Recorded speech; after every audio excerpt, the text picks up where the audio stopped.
ನಮಸ್ಕಾರ ಸ್ನೇಹಿತರೆ, ಮತ್ತೆ ರಾಜ್ಯದ ಮುಖ್ಯವಾದ ಮಾಹಿತಿಗಳನ್ನು ಡೀಟೇಲ್ ಆಗಿ ನೋಡೋಣ. ರಾಜಧಾನಿ ಬೆಂಗಳೂರಲ್ಲಿ ನೀರಿಗೆ ಹಾಹಾಕಾರ, ಚುನಾವಣೆ ಮುಂದೂಡುವಂತೆ ವಾಟಾಳ್ ನಾಗರಾಜ್ ಅವರ ಆಗ್ರಹ. ಯಾಕೆ ಏನಾಯ್ತು ನೋಡೋಣ. ಮತ್ತೊಂದಡಿಯಲ್ಲಿ ಜೆಡಿಎಸ್ ಬಿಜೆಪಿ ವಿರುದ್ಧ ಕಿಡಿಕಾರಿದಂತ ಡಿ.ಕೆ. ಶಿವಕುಮಾರ್ ಅವರು SBI ಬ್ಯಾಂಕ್ ಗ್ರಾಹಕರಿಗೆ ಒಂದು ಶಾಕಿಂಗ್ ಸುದ್ದಿ ಬಂದಿದೆ ಸ್ನೇಹಿತರೆ.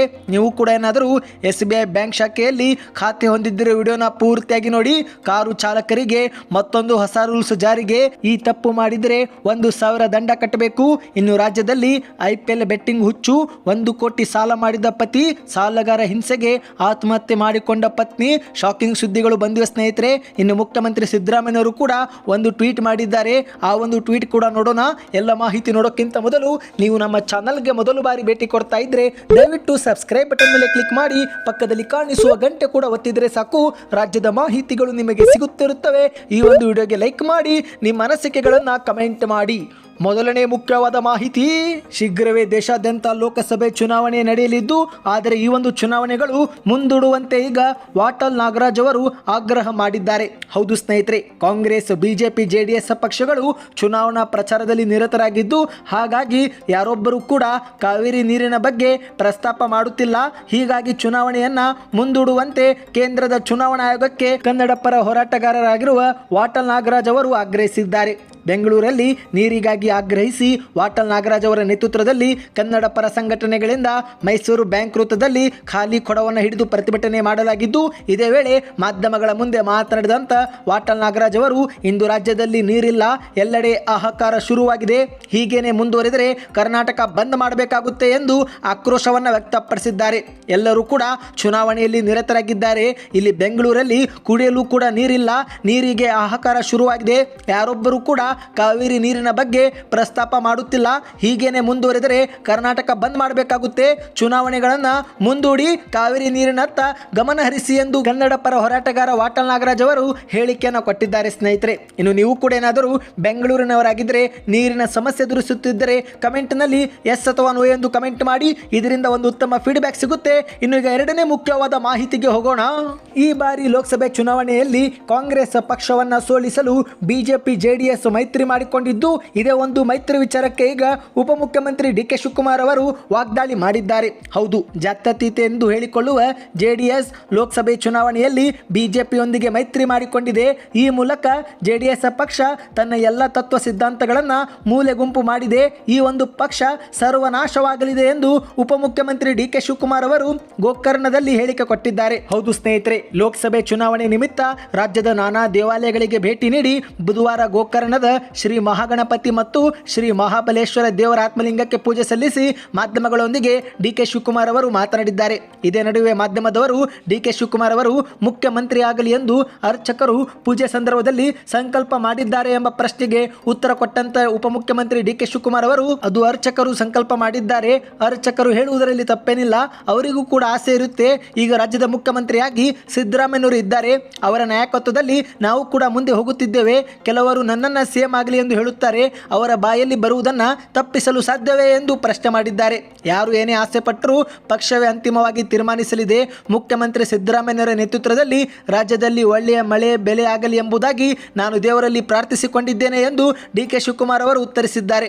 ಮತ್ತೆ ಮುಂದುವರೆದು ಮಾತನಾಡಿ, ಇಂದು ರಾಜ್ಯದಲ್ಲಿ ಬಿಜೆಪಿಯ ಗಾಳಿಯೂ ಇಲ್ಲ, ಅದಕ್ಕಾಗಿಯೇ ಪ್ರಧಾನಿ ನರೇಂದ್ರ ಮೋದಿ ಅವರು ಬಿಜೆಪಿ ಗ್ಯಾರಂಟಿ ಎನ್ನುವ ಬದಲು ಮೋದಿ ಗ್ಯಾರಂಟಿ ಎನ್ನುತ್ತಿದ್ದಾರೆ. ಕಾಂಗ್ರೆಸ್ ಗ್ಯಾರಂಟಿ ಎನ್ನುವುದನ್ನು ಕಟ್ ಮಾಡಿ ಮೋದಿ ಗ್ಯಾರಂಟಿ ಎಂಬ ಹೆಸರು ಇಟ್ಟುಕೊಂಡಿದ್ದಾರೆ ಎಂದು ಡಿ.ಕೆ. ಶಿವಕುಮಾರ್ ಅವರು ಆಕ್ರೋಶವನ್ನು ವ್ಯಕ್ತಪಡಿಸಿದ್ದಾರೆ.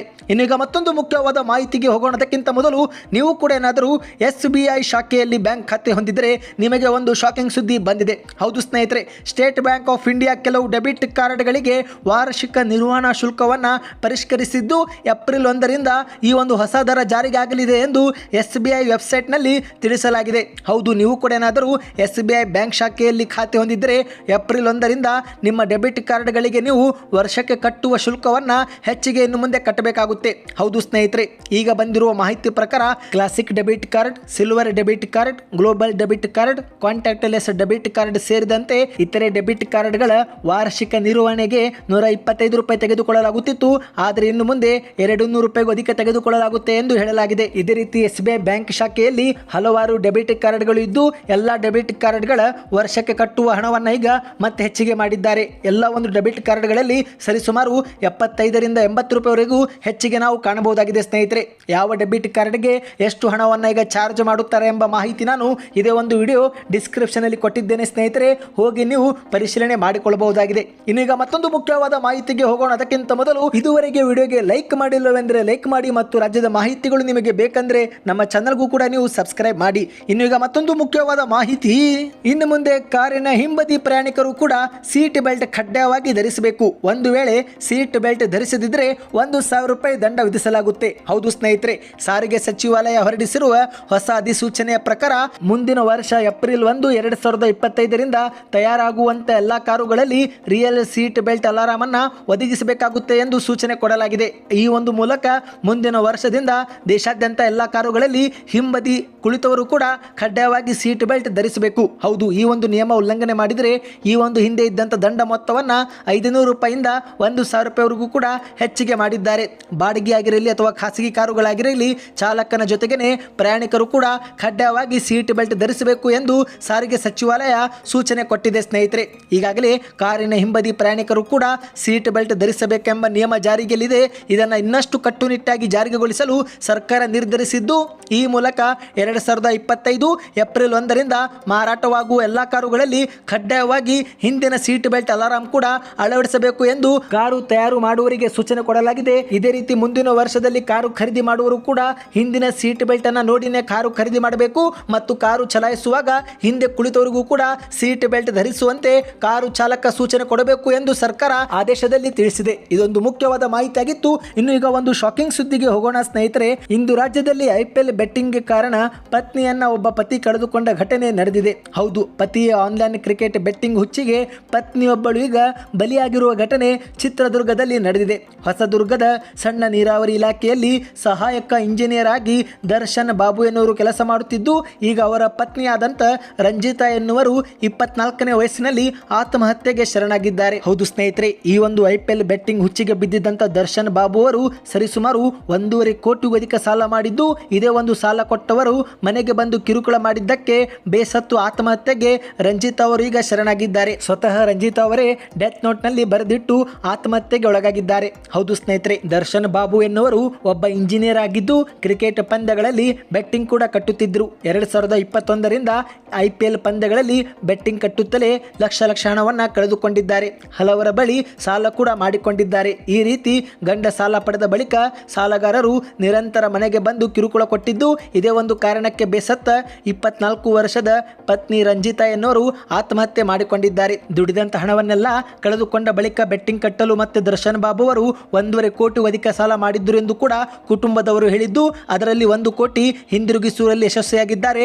ಆದರೆ ಇನ್ನು 84 ಲಕ್ಷ ರೂಪಾಯಿ ಸಾಲವನ್ನ ಅವರು ಬಾಕಿ ಹೊಂದಿದ್ದಾರೆ ಎಂದು ಹೇಳಿದ್ದಾರೆ ಸ್ನೇಹಿತರೆ. ಒಟ್ಟಿನಲ್ಲಿ ಪತಿ ಮಾಡಿದ ತಪ್ಪಿನ ಕೆಲಸಕ್ಕೆ ಪತ್ನಿ ತನ್ನ ಜೀವವನ್ನೇ ಕಳೆದುಕೊಂಡಿರುವ ದುರ್ಘಟನೆ ಚಿತ್ರದುರ್ಗದಲ್ಲಿ ನಡೆದಿದೆ. ಇನ್ನು ಈಗ ಮತ್ತೊಂದು ಮುಖ್ಯವಾದ ಮಾಹಿತಿಗೆ ಹೋಗೋಣ. ಅದಕ್ಕಿಂತ ಮೊದಲು ನಿಮ್ಮ ಒಂದು ಕುಟುಂಬದಲ್ಲಿ ಅಥವಾ ನಿಮ್ಮ ಯಾರಾದರೂ ಸ್ನೇಹಿತರು ಕೂಡ ಬೆಟ್ಟಿಂಗ್ ಆಡ್ತಾ ಇದ್ರೆ ಅವರಿಗೆ ಖಂಡಿತವಾಗಿಯೂ ಕೂಡ ಈ ಒಂದು ವಿಡಿಯೋನ ಶೇರ್ ಮಾಡಿ. ಇನ್ನು ಈಗ ಕೊನೆಯ ಮುಖ್ಯವಾದ ಮಾಹಿತಿಗೆ ಹೋಗೋಣ. ಈಗ ರಾಜ್ಯದ ಮುಖ್ಯಮಂತ್ರಿ ಸಿದ್ದರಾಮಯ್ಯನವರು ಒಂದು ಟ್ವೀಟ್ ಮಾಡಿದ್ದಾರೆ ಸ್ನೇಹಿತರೆ. ಆ ಒಂದು ಟ್ವೀಟ್ ಕೂಡ ನೋಡೋಣ. ಈಗ ನೀವು ಸ್ಕ್ರೀನ್ ಮೇಲೆ ನೋಡ್ತಿರಬಹುದು, ಇದು ಮುಖ್ಯಮಂತ್ರಿ ಸಿದ್ದರಾಮಯ್ಯನವರೇ ಮಾಡಿದ ಒಂದು ಟ್ವೀಟ್ ಆಗಿದೆ. ಪ್ರತಿ ವರ್ಷ ಕನ್ನಡಿಗರ ಬೆವರು ಗಳಿಕೆ 4.5 ಲಕ್ಷ ಕೋಟಿ ತೆರಿಗೆ ಸಂಗ್ರಹಿಸುವ ಕೇಂದ್ರ ಸರ್ಕಾರ ನಮಗೆ ಈ ಬಾರಿ ವಾಪಸ್ ಕೊಟ್ಟಿರುವುದು ಕೇವಲ 50,257 ಕೋಟಿ ರೂಪಾಯಿ. ಅಂದ್ರೆ ನಾವು 100 ರೂಪಾಯಿ ತೆರಿಗೆ ಪಾವತಿ ಮಾಡಿದರೆ ನಮಗೆ 12ರಿಂದ 13 ರೂಪಾಯಿ ಮರಳಿ ಬರುತ್ತಿದೆ. ಕರ್ನಾಟಕಕ್ಕೆ GSTಯಲ್ಲಿ, ವಿಶೇಷ ಅನುದಾನದಲ್ಲಿ, ಬರ ಪರಿಹಾರದಲ್ಲಿ, ಭದ್ರಾ ಮೇಲ್ದಂಡೆ ಯೋಜನೆ ಅನುದಾನದಲ್ಲಿ, ಗೃಹ ನಿರ್ಮಾಣ ಯೋಜನೆಯಲ್ಲಿ, ಅನ್ನಭಾಗ್ಯದ ಅಕ್ಕಿಯಲ್ಲಿ, ಹೀಗೆ ಸಾಲು ಸಾಲು ನಮಗೆ ಅನ್ಯಾಯವಾಗಿದೆ. ಈ ಒಂದು ಅನ್ಯಾಯದ ವಿರುದ್ಧ ಪ್ರತಿಯೊಬ್ಬ ಕನ್ನಡಿಗನು ಧ್ವನಿ ಎತ್ತಬೇಕಾಗಿದೆ. ಇದು ಕನ್ನಡಿಗರಾದ ನಮ್ಮೆಲ್ಲರ ಸ್ವಾಭಿಮಾನದ ಪ್ರಶ್ನೆಯೂ ಕೂಡ ಹೌದು. ನಿರ್ಮಲಾ ಸೀತಾರಾಮನ್ ಅವರೇ ಮತ್ತು ಕೇಂದ್ರದ ಸಚಿವ ಪ್ರಹ್ಲಾದ್ ಜೋಶಿ ಅವರೇ, ಕೇಂದ್ರ ಸರ್ಕಾರದಿಂದ ಕರ್ನಾಟಕಕ್ಕೆ ಅನ್ಯಾಯವಾಗಿಲ್ಲ ಎಂದು ಉತ್ತರ ನೀಡಿ ಜನರ ಕಣ್ಣಿಗೆ ಮಣ್ಣೆರಚುವ ಕೆಲಸ ಬಿಡಿ. ನಾನು ಹೇಳಿದ ಇಷ್ಟು ವಿಚಾರಗಳಲ್ಲಿ ಕರ್ನಾಟಕಕ್ಕೆ ನ್ಯಾಯ ಕೊಡಿಸುವ ಕೆಲಸವನ್ನ ನಿಮ್ಮ ಸರ್ಕಾರ ಮಾಡಿದ್ದರೆ ದಾಖಲೆಗಳನ್ನಿಟ್ಟು ಮಾತನಾಡಿ. ಈ ಸವಾಲು ಸ್ವೀಕರಿಸುವ ದಮ್ಮು ತಾಕತ್ತು ನಿಮಗಿದೆಯಾ ಎಂದು ಮುಖ್ಯಮಂತ್ರಿಯವರು ಟ್ವೀಟ್ ಮಾಡುವುದರ ಮೂಲಕ ಸವಾಲು ಹಾಕಿದ್ದಾರೆ. ಇವತ್ತಿಗೆ ಇಷ್ಟೇ ಇತ್ತು. ಈ ಎಲ್ಲ ಮಾಹಿತಿ ಇಷ್ಟವಾಗಿದ್ದರೆ ದಯವಿಟ್ಟು ವಿಡಿಯೋಗೆ ಲೈಕ್ ಮಾಡಿ. ಹೆಚ್ಚಿನ ಮಾಹಿತಿಗಾಗಿ ಚಾನಲ್ಗೆ ಸಬ್ಸ್ಕ್ರೈಬ್ ಮಾಡಿ ಮತ್ತು ಈ ಒಂದು ವಿಡಿಯೋನ ಆದಷ್ಟು ನಿಮ್ಮ ಗೆಳೆಯರಿಗೂ ಕೂಡ ಶೇರ್ ಮಾಡಿ.